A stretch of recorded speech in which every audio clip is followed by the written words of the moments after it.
Hello बच्चों, कैसे हो? आशा करता हूं कि आप अच्छे होंगे। बच्चों, आज हम आपके लिए कक्षा 10 के विज्ञान के वायरल मॉडल पेपर लेके आ गए हैं, जिसका पेपर 27 फरवरी को होने वाला है। अगर इस वीडियो को आप लास्ट तक देखेंगे तो आप 95% 100% दावे के साथ कहता हूं कि उठा लेंगे। इसमें हमने पूरे किताब के बहुविकल्पी को सेलेक्ट करके इंपॉर्टेंट जो पिछले सालों में जो हमारे 16, 17, 18, 19, 20 के पेपरों में आए हैं उन्हीं को हमने इसमें लिखा है। ठीक है बच्चों, इसके बाहर कुछ नहीं आने वाला है। और साथ ही में इसके साथ हम देखेंगे 6 नंबर में आए सभी महत्वपूर्ण क्वेश्चन और 4 नंबर में आए सभी महत्वपूर्ण क्वेश्चन। तो वीडियो को लास्ट तक जरूर देखो और चैनल पर नए हो तो चैनल को सब्सक्राइब कर दो और वीडियो को लाइक कर दो। तो चलिए देखते हैं कि कौन कौन से वो इंपॉर्टेंट क्वेश्चन है जो हमारे बोर्ड के परीक्षाओं के लिए बहुत ही महत्वपूर्ण होने वाले हैं, जो हमारे 2023 के पेपर के लिए अति महत्वपूर्ण है। तो चलिए देखते हैं। तो बच्चों, हमारा सबसे पहले 20 बहुविकल्पी आता है। तो आइए देखते हैं कि 20 बहुविकल्पी कौन कौन से इंपॉर्टेंट प्रश्न है। तो यहाँ पर देखिए बच्चों, पहला प्रश्न कह रहा है कि उस उत्तल दर्पण की वक्रता त्रिज्या क्या होगी जिसकी फोकस दूरी 10 सेंटीमीटर है। ये 30 कटा हुआ है। ठीक, तो बताओ बच्चों, ऑप्शन दिया है 20, 10, -20, -10। तो बच्चों पहले सबसे पहले यहाँ ध्यान दो, किसका पूछ रहा है? उत्तल दर्पण का पूछ रहा है ना। उत्तल दर्पण में हमारा जो फोकस दूरी होता है क्या होता है? प्लस में होता है। देखो यहाँ पर ये हमारा क्या है? उत्तल दर्पण है। अब उत्तल दर्पण में हमारे यहाँ पर एक जो केंद्र बनता है इसे, तो उत्तल दर्पण में हमारा जो फोकस होता है किधर होता है? इधर होता है, यानी ये हमारा हमेशा प्लस में होता है। अवतल में हमारा क्या होता है? माइनस में होता है, यानी इसकी वैल्यू क्या होगी? प्लस में आएगी। और रही बात इसमें फोकस दूरी दिया है, तो एफ इक्वल टू क्या होता है? एफ इक्वल टू R/2 पूछ रहा है, या R इक्वल टू 2F होता है। तो उसी फॉर्मूला पर रख देंगे तो इसका क्या हो जाएगा? दुगुना हो जाएगा। तो 10 है तो फोकस दूरी क्या हो जाएगा? 20 हो जाएगा, यानी ऑप्शन नंबर 20 हो जाएगा। अगर यही कहता है कि अवतल दर्पण का बताओ तो इसका आंसर क्या हो जाएगा? -20 हो जाता। ठीक है बच्चों, तो यानी ऑप्शन नंबर में क्या हो जाएगा? ये सही हो जाएगा। ठीक, अब आगे बढ़ो। चलो आगे देखो, प्रश्न नंबर क्या दिया है? 2। प्रश्न नंबर 2 कह रहा है कि उस उत्तल लेंस से वास्तविक तथा समान आकार का प्रतिबिंब प्राप्त करने हेतु वस्तु का रखना होगा। कहाँ पर रखेंगे वस्तु को उत्तल लेंस के लिए कि वास्तविक और समान आकार का प्रतिबिंब बने? जल्दी से कमेंट करके बताओ इसका क्या होगा। ऑप्शन देखो यहाँ पर दिया है, लेंस के वक्रता केंद्र पर या लेंस के प्रथम मुख्य फोकस पर, यहाँ पर होगा लेंस से 2F दूरी पर, यहाँ फोकस एवं लेंस के बीच पे। तो बच्चों हमको क्या निकालना है? वास्तविक निकालना है ना, और समान आकार का प्रतिबिंब दिखाना है ना। वो भी किस पे दिखाना है? उत्तल लेंस पे। तो उत्तल लेंस और दर्पण से हमारा फिक्स है कि प्रश्न आनेगा।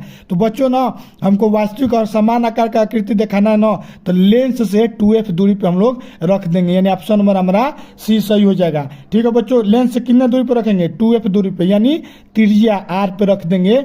अगर सेंटर पर रखते हैं, ये देखिए उत्तल लेंस से यहाँ पर हम लोग त्रिज्या जो इसकी फोकस होती है, फोकस हम लोग क्या रखेंगे? ये F है, तो यहाँ पर R पर रखेंगे तो हमारा क्या होता है? समान आकार मिलता है। ठीक है बच्चों, समझ में आ रहा है? अब अगला प्रश्न देखो। अब अगला प्रश्न कह रहा है कि स्वस्थ नेत्रों का निकट बिंदु होता है। ये बहुत बार पूछा जाने वाला प्रश्न है और आशा करता हूँ कि तुमको पता भी होगा। चलो इसको कमेंट करके जल्दी बताओ कि तो अगर स्वस्थ नेत्र है तो उसका फोकस दूरी क्या होगा? इसका आंसर नहीं बताऊंगा, ऑप्शन देख लो, सुन लो। और कह रहा है कि अनंत 35 सेंटीमीटर पर, 30 सेंटीमीटर पर और 25 सेंटीमीटर पर। जल्दी से कमेंट करके बताओ इसका ऑप्शन ए होगा, बी होगा, सी होगा या डी होगा? 25 सेंटीमीटर होगा या 35 सेंटीमीटर होगा या 30 सेंटीमीटर होगा या अनंत होगा? अगर जिसको नहीं पता है, जिस बच्चों को नहीं पता, अगले वीडियो में इसको हम बता देंगे। ठीक है, टेंशन नहीं लेने का। ठीक, अब आगे देखो अगला प्रश्न क्या कर रहा है। अगला प्रश्न कर रहा है कि संयुक्त सूक्ष्मदर्शी से बने अंतिम प्रतिबिंब की प्रकृति होती है। बताओ बच्चों, किसका पूछ रहा है? सूक्ष्मदर्शी का पूछ रहा है ना। और कह रहे कि अंतिम प्रतिबिंब की आकृति कैसा होता है? आभासी सीधा बड़ा, कह रहे कि आभासी उल्टा बड़ा, कह रहा है अवास्तविक सीधा बड़ा, कह रहा है वास्तविक उल्टा वो बड़ा। कंफ्यूज मत होइएगा बच्चों। क्या कर रहा है? सूक्ष्मदर्शी कर रहा है ना, अंतिम प्रतिबिंब कर रहा है ना, सीधे मारिएगा आभासी उल्टा और बड़ा, यानी ऑप्शन नंबर बी पे सीधे मार दीजिएगा। ठीक है बच्चों, अब अगला प्रश्न देखो। अगला प्रश्न क्या कर रहा है? कह रहा है कि विद्युत सेल स्रोत है, किसका है? विद्युत धारा का है? नहीं। किसका है? विद्युत आवेश का है? नहीं। इलेक्ट्रॉनों का है? नहीं, क्योंकि हमारा विद्युत जो सेल है किसका है? विद्युत ऊर्जा का। हाँ, तो ऑप्शन नंबर क्या हो जाएगा? डी। जो विद्युत सेल स्रोत होता है किसका होता है बच्चों? डी नंबर, यानी विद्युत ऊर्जा का होता है। ठीक है बच्चों, आशा करता हूँ कि आपको प्रश्न समझ में आ रहा होगा। चलो अगले देखो, प्रश्न नंबर 7 क्या कह रहा है कि किलोवाट घंटा मात्रक है। किसका मात्रक है बच्चों? यहाँ पर दिया, ये तो बहुत ईजी है। कह रहा है कि किलोवाट घंटा है। ऑप्शन देखो क्या कर रहा है? विद्युत विभवांतर का, विद्युत समर्थ का, ऊर्जा का, आवेश का। तो बच्चों इसका सही आंसर क्या हो जाएगा? ऊर्जा का। किलोवाट किसका होता है? ऊर्जा का होता है। ये बहुत इंपॉर्टेंट क्वेश्चन, इसको एकदम माइंड करके जानो, कंठस्थ करके जाना। ठीक, चलो अब अगला प्रश्न देखते हैं, प्रश्न नंबर 8। प्रश्न नंबर 8 है, देखो क्या कर रहा है बच्चों। कह रहा है कि विद्युत जनित स्रोत है ऊर्जा का, विद्युत आवेश का, यांत्रिक ऊर्जा का और आसवन दिया, इनमें से कोई नहीं। तो किसका पूछ रहा है? विद्युत जनित स्रोत है ना, ऊर्जा का है। ये बहुत इंपॉर्टेंट क्वेश्चन है, 6 नंबर में पूछा जाता है, इसको एकदम रख लेना बच्चों। विद्युत जनित क्या होता है, हमने आपको एक स्पेशल वीडियो बनाया है जिसमें 6 नंबर के सभी महत्वपूर्ण क्वेश्चनों को हमने कराया है, जाकर चैनल पर देख लेना इसको, विद्युत जनित क्या होता है। पक्का 6 नंबर आएगा इस बार। तो यहाँ पर देखो इसका ऑप्शन नंबर क्या हो जाएगा? विद्युत ऊर्जा का। ठीक, अब अगला प्रश्न देखो बच्चों, कह रहा है कि कॉपर पेराइट का सूत्र है, बताओ। कॉपर पेराइट है ना, कॉपर दिख रहा है ना, तो कॉपर सबसे पहले सभी में होना चाहिए, फिर क्या है? पेराइट है। तो यहाँ पर ऑप्शन देखो, CuFeS2, CuS, Cu2O, CuCO3, C4OH के पावर 2। तो बच्चों जो कॉपर पेराइट है बहुत बार पूछा जाने वाला क्वेश्चन है, इसका आंसर क्या हो जाएगा? CuFeS2, यानी ऑप्शन नंबर ए सही हो जाएगा। ठीक है बच्चों, अब आगे देखो अगला प्रश्न क्या कर रहा है कि कह रहा है कि जल में हाइड्रोजन तथा ऑक्सीजन का आयतन अनुपात होता है। ये क्वेश्चन बहुत बार पूछा गया है बच्चों। तो बताओ इसका आंसर क्या होगा? ऑप्शन बताओ, 8:1, 1:8, 1:2 या 2:1। तो बच्चों इसका आंसर क्या हो जाएगा? आंसर हो जाएगा 2। अरे इसका आंसर हो जाएगा 1 और 8। हाइड्रोजन और ऑक्सीजन का पूछ रहा है ना, ऑप्शन नंबर हमें क्या हो जाएगा? 20 सही हो जाएगा। ठीक है बच्चों, अब अगला प्रश्न देखो। अगला प्रश्न कह रहा है कि किसी आवर्त में बाएं से दाएं ओर बढ़ने पर तत्वों की क्या होती है? धन विद्युत प्रकृति बढ़ती है, धातुकता बढ़ती जाती है, आयनिक त्रिज्या बढ़ती जाती है, या तत्वों के ऑक्साइड की क्षारीय प्रकृति घटती है। तो बच्चों इसका आंसर क्या हो जाएगा? जो हम किसी भी आवर्त से जो होता है 118 तत्व होता है, इसमें जो आवर्त होता है, अगर हम लोग बाएं से इधर क्यों जाएंगे, दाएं क्यों इससे बढ़ेंगे ना, तो उसका क्या हो जाएगा? ऑक्साइड वाला जो क्षारीय प्रकृति होता है घटने लगता है, यानी ऑप्शन नंबर डी सही हो जाएगा। ये बहुत बार पूछा जाने वाला प्रश्न है। अब आगे देखो बच्चों, अगला प्रश्न कर रहा है कि विविध श्रृंखला यौगिकों का उदाहरण है एथेन, बेंजीन, पिरिडीन या साइक्लोप्रोपेन। तो बच्चों इसका सही आंसर क्या होगा? विविध श्रृंखला पूछ रहा है ना, यौगिक का उदाहरण क्या है? तो एथेन हो जाएगा, ऑप्शन नंबर ए सही हो जाएगा। चलो अगला प्रश्न देखो बच्चों, कह रहा है 13 नंबर कि C2H5HSO4 को 160 डिग्री सेल्सियस तथा 70 डिग्री सेल्सियस तक गर्म करने पर बनता है किसको? C2HSHSO4 को क्या बनेगा? मेथेन बनेगा, क्या बनेगा? C2H6 बनेगा, क्या बनेगा? C2H4 बनेगा, या C2H520 बनेगा। तो इसको हम लोग गर्म करते हैं बच्चों, तो हमारा क्या बनता है? C2H4। इसको याद करके एकदम चले जाओ। ठीक है बच्चों, अब अगला प्रश्न देखो, कह रहा है कि अब यहाँ से क्या हो गया? अब यहाँ से बायोलॉजी स्टार्ट हो गया, क्योंकि 14 नंबर से हमारा बायोलॉजी आने वाला है। बायोलॉजी से 6 क्वेश्चन आता है, 7 क्वेश्चन। तो ये कह रहा है कि स्तन ग्रंथियां पाई जाती है, कहाँ पाई जाती है बच्चों? नर में, मादा में, नर और मादा दोनों में, या इनमें से कोई नहीं? तो जो स्तन ग्रंथियां होती है किसमें पाई जाती है? मादा में पाई जाती है। ठीक है बच्चों, ऑप्शन नंबर 20 सही हो जाएगा। अब अगला प्रश्न देखो बच्चों, कह रहा है कि पोषण तत्वों का अवशोषण होता है। तो मेरे प्यारे बच्चों कहाँ पर होता है? हमेशा में होता है, क्षुद्रांत में होता है, वृद्धांत में होता है, या ग्रहणी में होता है? तो बच्चों इसका सही आंसर क्या हो जाएगा? बी नंबर, क्षुद्रांत में होता है। ठीक है बच्चों, इसको जितना जल्दी कंटेस्ट करेंगे उतना आपके लिए सही होगा, क्योंकि आपको टारगेट रखे हैं 20 में 20 नंबर आपको पूरा करवा के रहेंगे। ठीक है बच्चों, अब अगला प्रश्न देखो और वीडियो को लाइक करते रहो। ठीक है, और अगला देखो प्रश्न नंबर 16 क्या कर रहा है बच्चों? कह रहा है कि प्लूरा एक द्विस्तरीय झिल्ली है। जो आवरण होता है किसका होता है? जो प्लूरा होता है हमारा एक झिल्ली है, किसको ढकता है? विक्र को ढकता है, या मस्तिष्क का है, या हृदय का है, या फुफ्फुसों का है? तो बच्चों जो मस्तिष्क में हमारा जो प्लूरा होता है, मस्तिष्क में जो हमारा माइंड होता है उसको चारों ओर से क्या करता है? ढक के रखता है। ठीक है बच्चों, तो यानी हमारा इसका आंसर क्या हो जाएगा? मस्तिष्क हो जाएगा।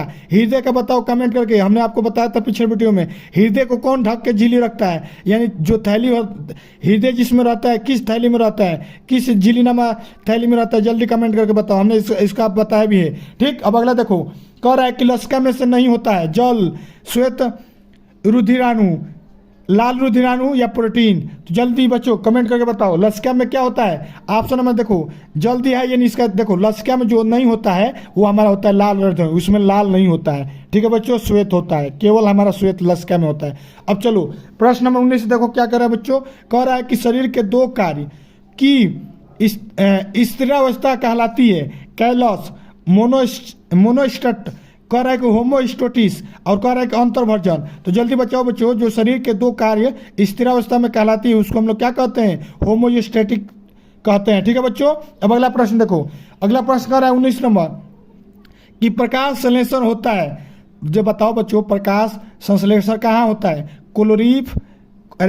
क्लोरोफिल ए में या क्लोरोफिल बी में या क्लोरोफिल ए और बी दोनों में या जेंथोफिल दोनों में, जेंथोफिल में। तो जल्दी से इसका कमेंट करके बताओ बच्चों इसका आंसर क्या होगा। तो जो देखो बच्चों, जो प्रकाश संश्लेषण होता है ना, हमारा क्लोरोफिल और ए और बी दोनों में होता है। ठीक है बच्चों, अब अगला प्रश्न देखो। अगला प्रश्न कह रहा है कि विखंडन द्वारा अलैंगिक जनन होता है, कहाँ पर होता है? अमीबा में, स्पाइरोगाइरा में, स्टा में या मांस में। तो बच्चों कमेंट करके जल्दी बताओ कि इसका आंसर क्या होगा। इसका आंसर क्या हो जाएगा? जो विखंडन द्वारा अलैंगिक जनन होता है वो हमारा अमीबा में होता है। तो हमने ये जो 20 क्वेश्चन जो बताया है बच्चों, पक्का आने वाला है, इसमें से 15 नंबर आराम से आप कर ले जाएंगे। ठीक है बच्चों, और रही बात अब बहुविकल्पिक हो गया। अब देखिए 6 नंबर में जो पूछे जाते हैं क्वेश्चन। ठीक है बच्चों, चलो देखो यहाँ पर जो प्रश्न है हमारा मेन, यहाँ प्रश्न का मेन हेडिंग याद रखिए कि हृदय क्या है। हृदय से हमेशा हमारे 6 में 6 नंबर का पूछा जाता है, और जो कोई भी मॉडल सेट उठा लेंगे तो हृदय से हमारा क्या है? फिक्स है कि आता ही आता है, और हमेशा हमारे 6 नंबर में ही पूछा जाता है। तो कल के 27 फरवरी के जो पेपर होने वाला है, पक्का ये हृदय टॉपिक आने वाला है। तो देखिए सबसे पहले हृदय इस कैसे प्रश्न करेगा वो देखिए। कहेगा कि मनुष्य के हृदय की वहाँ संरचना की सचित्र वर्णन कीजिए तथा कार्य लिखिए। जो हृदय का है ना, वहाँ चित्र बनाना है और कहेंगे कि इसका कार्य लिखिए। तो चलिए देखते हैं कि कैसे इसका उत्तर लिखेंगे, और हम आपको बताएंगे कि कैसे इसका कॉपी लिखेगा। ठीक है बच्चों, तो चलो देखो, सबसे पहले यहाँ लिखना उत्तर, जो भी लिखना प्रश्न नंबर जो भी दिया होगा, उसके बाद लिखना हृदय, हेडिंग डालना। बच्चे हेडिंग डालते ही नहीं है। उसके बाद हेडिंग डालने के बाद यहाँ पर एक चित्र बना देना हृदय का, क्योंकि चित्र बनाने को आता है। ठीक, कैसे बनाना देखिए, यहाँ पर हम बता रहे हैं कौन कौन सा पार्ट होता है। इस पर थोड़ा प्रैक्टिस कर लेना कि कैसे चित्र बनेगा। ठीक, अब इसमें कौन कौन से पार्ट होते हैं हम अभी आपको बता रहे हैं। और उसके बाद देखिए इसमें कौन कौन से पार्ट होते हैं। यहाँ पर देखिए ये इसको बीच में से डिवाइड कर रही है। अब यहाँ से देखिए इधर वाला पार्ट हमारा बायां होगा और इधर वाला पार्ट हमारा दायां होगा। अब जो पार्ट इधर होगा वो पार्ट एक हमारा इधर भी होगा। जैसे यहाँ पर देखिए अलिंद है, ये वाला पार्ट हमारा अलिंद है, तो इधर बायां वाला अलिंद होगा। ठीक, दोनों साइड हमारा क्या होता है? एक दायां अलिंद, एक बायां अलिंद। उसी प्रकार धमनी जो होती है, हृदय धमनी ये होती है। उसी प्रकार यहाँ पर देखिए नीले जो होता है, नीला जो होता है एक बायां नीला होता है, यहाँ पर होता है दायां नीला होता है। ठीक है बच्चों, उसी प्रकार देखिए कौन कौन होता है। ये महाशिरा होता है, 2 महाशिरा होते हैं यहाँ पर, एक होता है अग्र महाशिरा, एक होता है पक्ष महाशिरा। जो जो नाम बता रहे हूँ सभी नाम याद करिए, यही लिखना है आपको पेपर में। फिर यहाँ पर देखिए महाधमनी 2 होती है, जिससे खून हमारा क्या होता है? जाता है। और ये पक्ष महाशिरा होता है, इसमें क्या होता है? जो महाशिरा होता है इससे खून आता है, अशुद्ध खून आता है। और जो महाधमनी होती है इससे हमारा खून जो होता है, रक्त होता है, वो क्या होता है? शरीर के चारों ओर बॉडी में यहाँ से महाधमनी से जाता है। तो यह भी 2 होता है, एक पश्च होता है, एक महाधमनी अग्र होता है। ठीक उसी प्रकार अलिंद हमारा होता है 2, दायां अलिंद और बायां अलिंद। और एक इसमें और एक पार्ट होता है फुफ्फुस धमनी। इससे क्या होता है? ये फेफड़े को जोड़ा रहता है। इसमें हमारा जब ब्लड जाता है, फेफड़ा से ऑक्सीजन हम लोग लेते हैं, सांस लेते हैं, तो वहाँ पर हमारा ध्वनि क्या होता है? वहाँ पर हमारा शुद्ध जो अशुद्ध होता है रक्त, वो हमारा क्या होता है? शुद्ध हो जाता है। ठीक, तो आइए देखते हैं कि सबसे पहले ये चित्र लिखा दिए, ये अलग अलग पार्ट लिख लीजिएगा। ठीक, और उसके बाद जो हृदय है, सबसे पहले हृदय के बारे में लिखिएगा, उसके बाद इसके कार्य के बारे में लिखिएगा, कैसे कार्य करता है। ठीक, ये तो हमने आपको चित्र के बारे में बता दिया। अब देखो बच्चों, अब लिखना कि सबसे पहले बच्चों गलती क्या करते हैं? वो लिखते जाते हैं, लिखते नहीं जाना बच्चों। पॉइंट टू पॉइंट लिखोगे तो नंबर आपको ज़्यादा मिलेगा। तो हम कहेंगे कि पॉइंट टू पॉइंट लिखिएगा, जैसे हम लिख रहा हूँ एकदम ऐसे ही कॉपी लिखोगे तो 100% 6 में 6 नंबर देगा, और देखने में भी अच्छा लगता है। ठीक, तो देखिए कैसे लिखिएगा बच्चों। सबसे पहले लिखिएगा पहला पॉइंट में लिखिएगा कि जो मनुष्य का हृदय जो होता है, ऐसे लिखिएगा, मनुष्य का हृदय हाथ की मुट्ठी के आकार का शंक्वाकार पेशीय अंग होता है। यानी जो हमारा हृदय होता है, जो हाथ है, हाथ के मुट्ठी जो ऐसे बांध लेंगे, इसी आकार का होता है, शंखु के आकार का होता है। एक थोड़ा सा ऊपर पतला, यहाँ पर देखिए ऊपर से थोड़ा पतला और नीचे थोड़ा ये वाला पार्ट हमारा चौड़ा है, शंकु टाइप का बनना है ना, तो शंकुआ आकार का हमारा होता है। पहला लाइन में ये लिखिएगा। पहला लाइन में आपको क्या लिखना है, केवल आकार के बारे में लिखना है कि उसका आकार कैसा होता है। याद रखिए, अपना हाथ बांधना है, मुट्ठी बांधना है, ये हमारा क्या बनेगा, इसी आकार का हमारा क्या होता है, हृदय होता है, यानी शंकु आकार होता है। आकार के बारे में पहला पॉइंट लिखिएगा। फिर अब दूसरा पॉइंट क्या लिखिएगा कि दूसरा पॉइंट में लिखिएगा कि शरीर है ना आपका, शरीर में वो कहाँ पाया जाता है बच्चों, फेफड़े में पाया जाता है। तो ऐसे लिखिएगा कि यह फेफड़ों के बीच कुछ बाईं ओर स्थित होता है।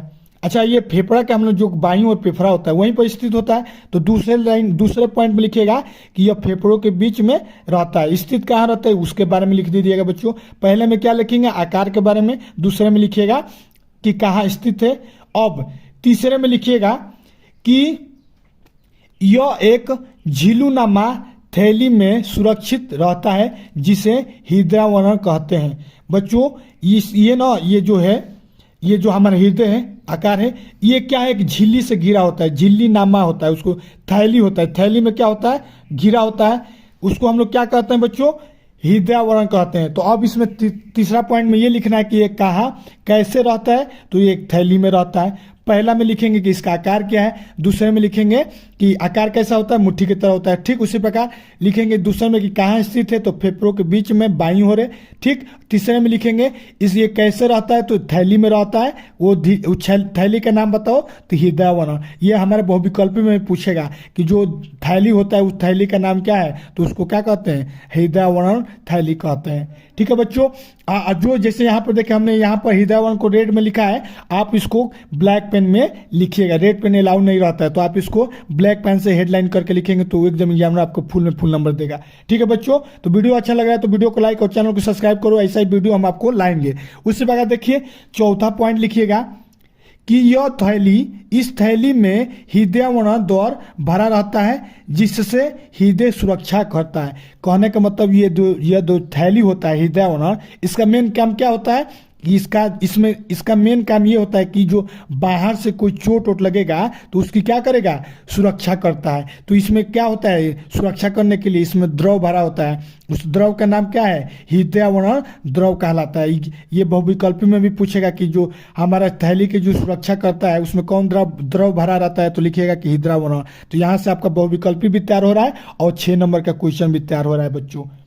ठीक है, इतना लिख दीजिएगा। क्या है, ये चारों पॉइंट हमने जो बताया है, बस 4 पॉइंट लिखिएगा। ये हृदय के बारे में है, ना कि इसके कार्य के बारे में। ये इसके हृदय क्या होता है। अब लिखिएगा नेक्स्ट हेडिंग इसके कार्य के बारे में कि हृदय का कार्य विधि।